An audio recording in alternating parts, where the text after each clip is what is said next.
Allô, allô! Mon nom est Josée, je suis hypnothérapeute. Aujourd'hui, je te reviens avec une nouvelle histoire métaphorique et je suis convaincue qu'elle va résonner sûrement en toi ou que tu vas reconnaître quelqu'un dans ton entourage avec ce que je vais te raconter ici. Fait que viens me mettre en commentaire qu'est-ce qui a résonné le plus pour toi dans la métaphore et continue de partager mes histoires. Aujourd'hui, c'est l'histoire de Colette et Roger. Donc, deux jeunes pré-retraités, soixantaine, 65 ans tout juste. Ils vivaient ensemble dans un appartement.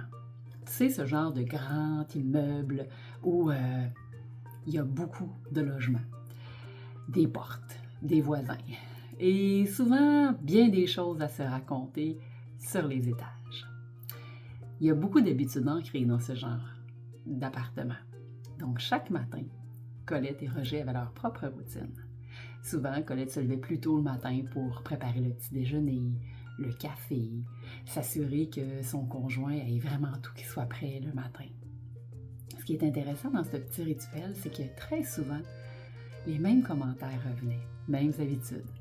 Donc à chaque fois que Colette préparait le café près de l'îlot, de la cuisine, elle jetait toujours un regard à travers la fenêtre. Curieuse, observait ce qui se passait chez les voisins.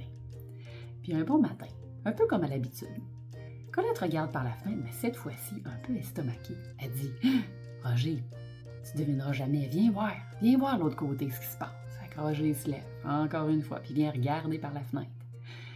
Puis il se rend compte qu'effectivement, comme Colette observe, semblerait-il que le linge de la voisine sur la corde n'était pas si propre.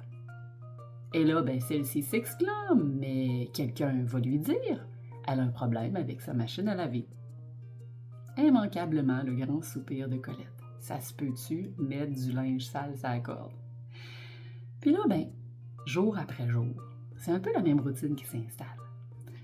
Colette se lève le matin, continue de préparer le café. Ça lui fait toujours plaisir, elle, de faire ça pour son Roger. Elle observe par la fenêtre. Encore une fois, 2 jours de suite pour le linge sale sur la corde. Fait que là, elle dit Roger, t'en viendras pas.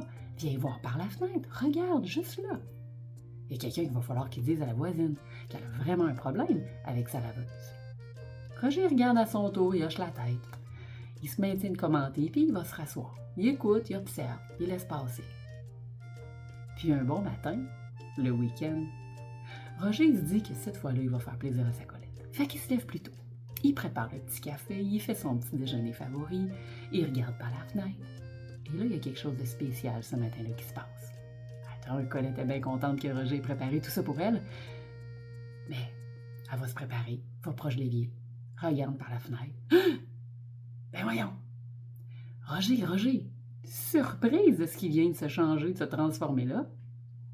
Roger se lève pour aller voir qu'est-ce que Colette a bien pu trouver encore une fois. Et là, elle s'exclame. Voyons, Roger, regarde par la fenêtre. Regarde ses vêtements, voisine. Ils sont propres, ils sont immaculés. Ses vêtements sont redevenus blancs. C'est impressionnant. Il y a vraiment quelqu'un qui est allé voir la voisine et enfin, elle a fait réparer sa laveuse.